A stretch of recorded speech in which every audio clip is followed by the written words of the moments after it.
Muy buenos días, jóvenes. Les habla el profesor Aristide. Bienvenido a la clase de Introducción a la Economía. Hoy iniciamos viendo lo que es distribución de riqueza y causas de desigualdad en Honduras. Tenemos unos datos generales sobre el crecimiento basado en el PIB, que significa Producto Interno Bruto. El Producto Interno Bruto es lo que produce el país en todos sus diferentes rubros. Esa producción dentro del país es lo que causa el desarrollo del mismo. Entonces tenemos que para el 2017 fue de 4.8 el crecimiento. Para el 2018 fue del 3.7. Para el 2019 fue de 2.7. Si usted nota, a medida fue avanzando los años, desde el 2017 ha venido disminuyendo, y el año que estamos, el 2020, que no ha terminado, pero ya se tiene una proyección de un negativo 2.3%. Esto es debido a que con la pandemia se ha parado el sistema productivo en su mayor parte, entonces no hay crecimiento económico. Más bien estamos entrando en una etapa de decrecimiento. Ya no va a haber crecimiento económico, sino que más bien muchas empresas están cerrando, muchos trabajadores se están quedando sin empleo, y eso repercute en la economía del país. Pero para el 2021 se prevé, esta es una proyección, se prevé que el crecimiento va a ser 3.9. ¿Por qué razón? Porque hay organismos internacionales que están visualizando esta caída de la economía en todo el mundo. Entonces, ellos están proponiendo inyectar capital a los gobiernos para que ellos puedan acceder a fondos y que puedan desarrollar, que la economía se pueda reestructurar y pueda volver a iniciar ese curso de desarrollo que tenía. Pero eso a la larga produce una especie de endeudamiento del país también. Eh, Puede ser beneficioso si los fondos son manejados de la mejor manera. Si hay fondos que son mal manejados, obviamente que el beneficio que vamos a obtener como ciudadanos hondureños no va a ser mucho.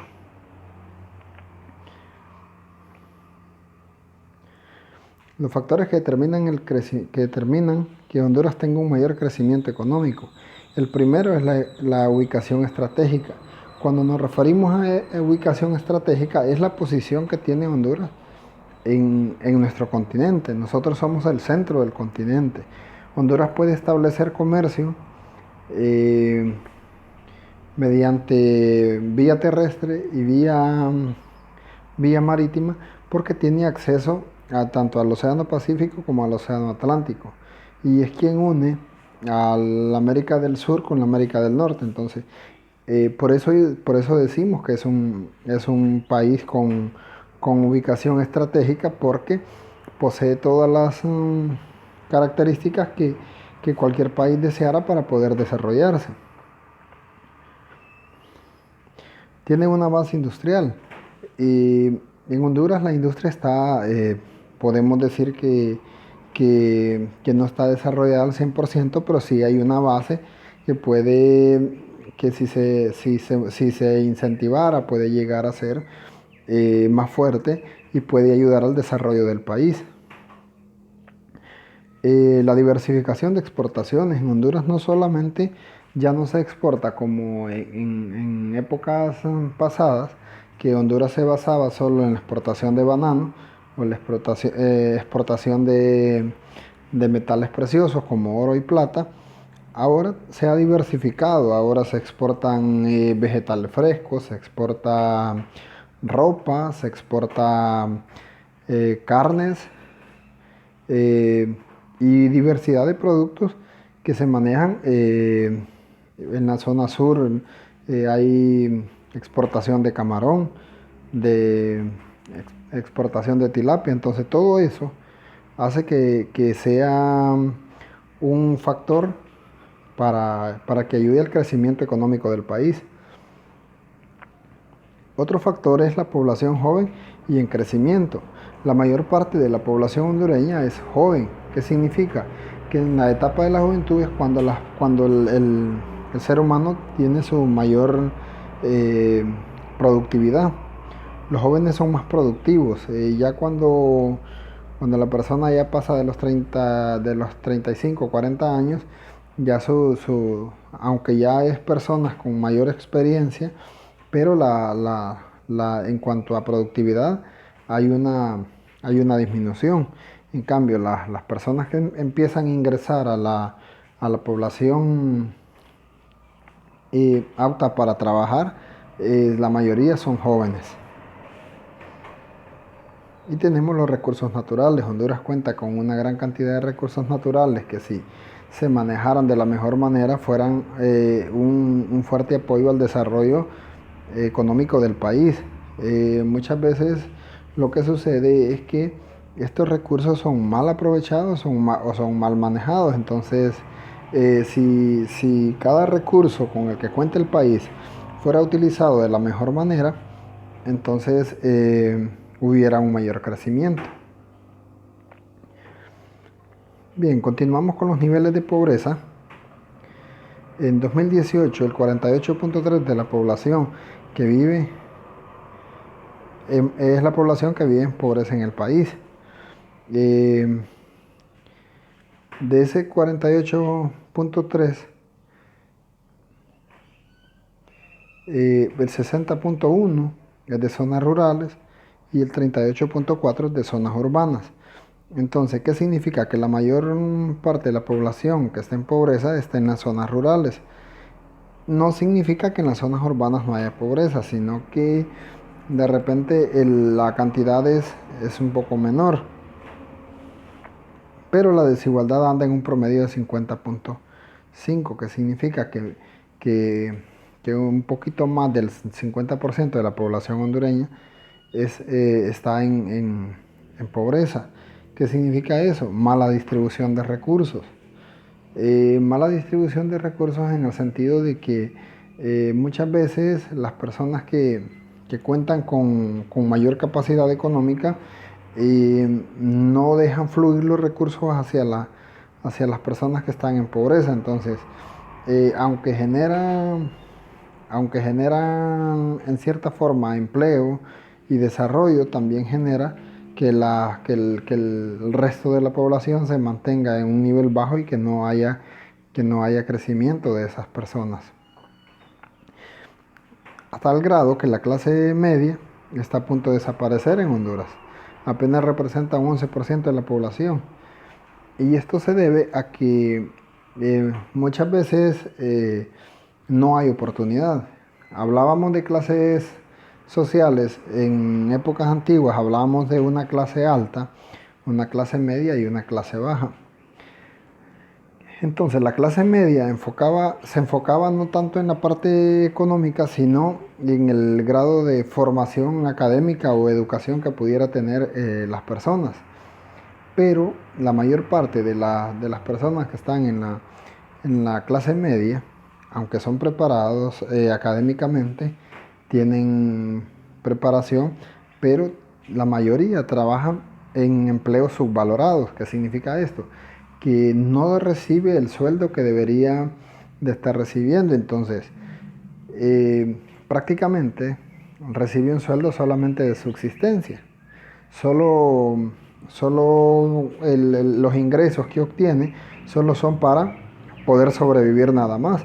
No hay un crecimiento, no hay las personas que están en este grupo no pueden emprender microempresas para mayor desarrollo del país porque su, su capacidad económica ya no es suficiente.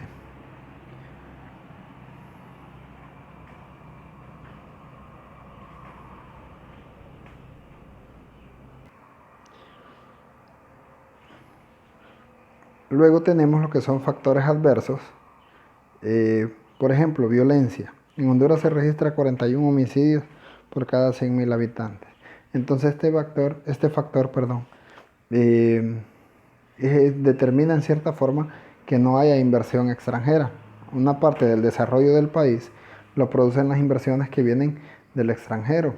Genera empleo, genera divisas para el país, pero muchas empresas no vienen por el grado de violencia que existe en nuestro país.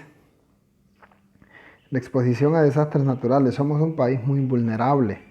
Hablando de desastres naturales, nosotros de repente cuando hay temporada de huracanes estamos siempre a la expectativa porque somos un país que, a pesar de tener un, un territorio que no pareciera que es tan vulnerable, debido a las medidas que se toman por parte de los gobiernos locales, muchas veces siempre pasamos problemas por cuando ocurren desastres naturales, como ya puede ser un huracán, puede ser eh, tormentas tropicales, puede ser sismos.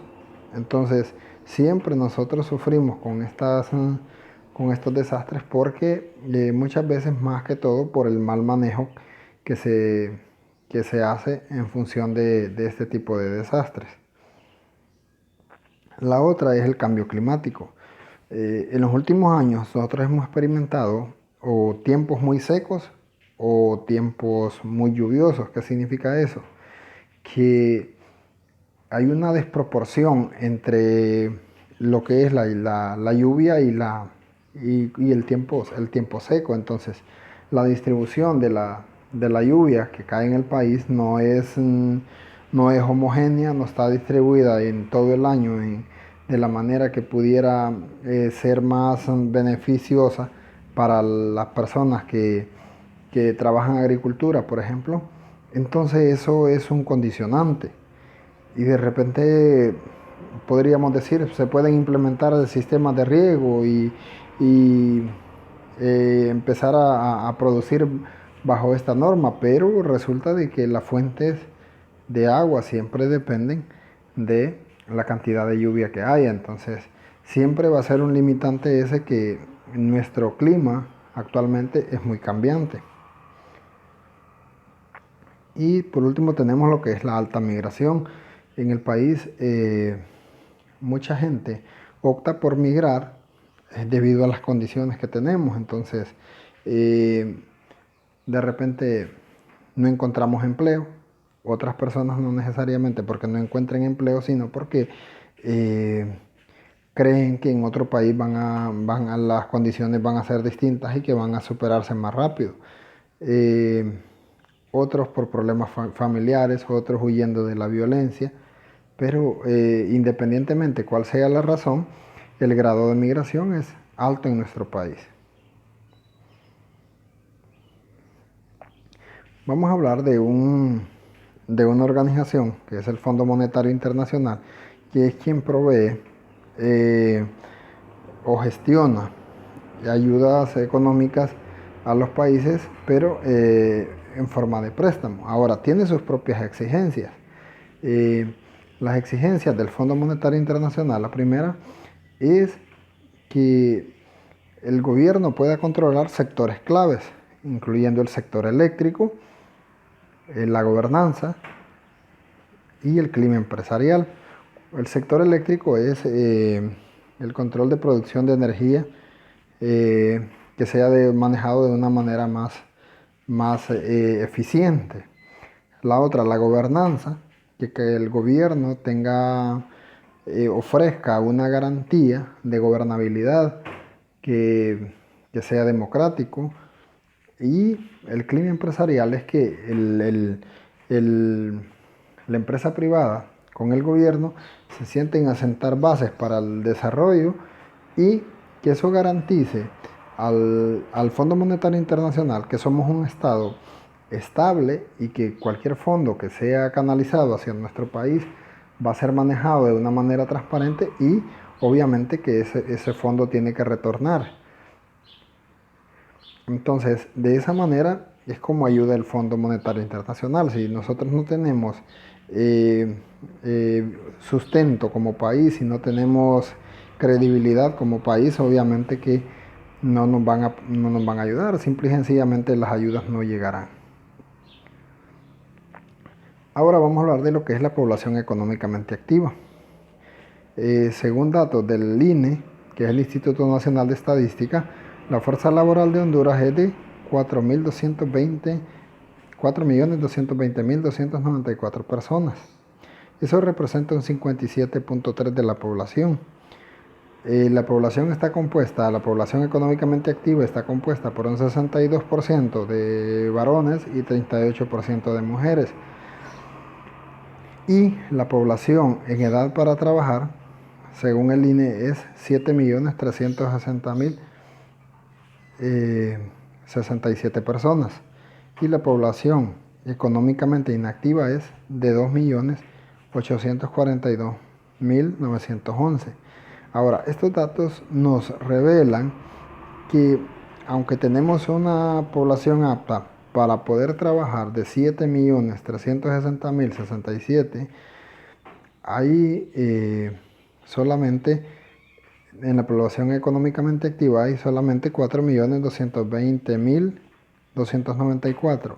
Ese margen de población económicamente inactiva son aquellas personas que por alguna razón no trabajan, algunas estudian. Entonces, eso no les permite entrar en el rol de población económicamente activa. Y de esta población económicamente activa no significa que todos están trabajando. Hay una cantidad de desempleo en el país, la cual hay gran cantidad de esta población económicamente activa que está desempleada. Entonces, la mayor parte de la población económicamente activa son varones, pero también recuerde que cuando se habla de equidad de género ya los varones y las mujeres tenemos las mismas oportunidades. Por lo tanto, eh, aunque tengamos una gran cantidad de personas disponibles para poder laborar en cualquier tipo de empleo, debido a la falta de oportunidades, siempre va a haber un margen de desempleo bastante grande. Gracias por su atención, jóvenes. Esta es mi pequeña explicación de la clase de hoy. Espero la entiendan y puedan desarrollar la guía. Tienen que tratar de hacerlo basado en la explicación de la clase. Que tengan buen día, jóvenes, que estén bien.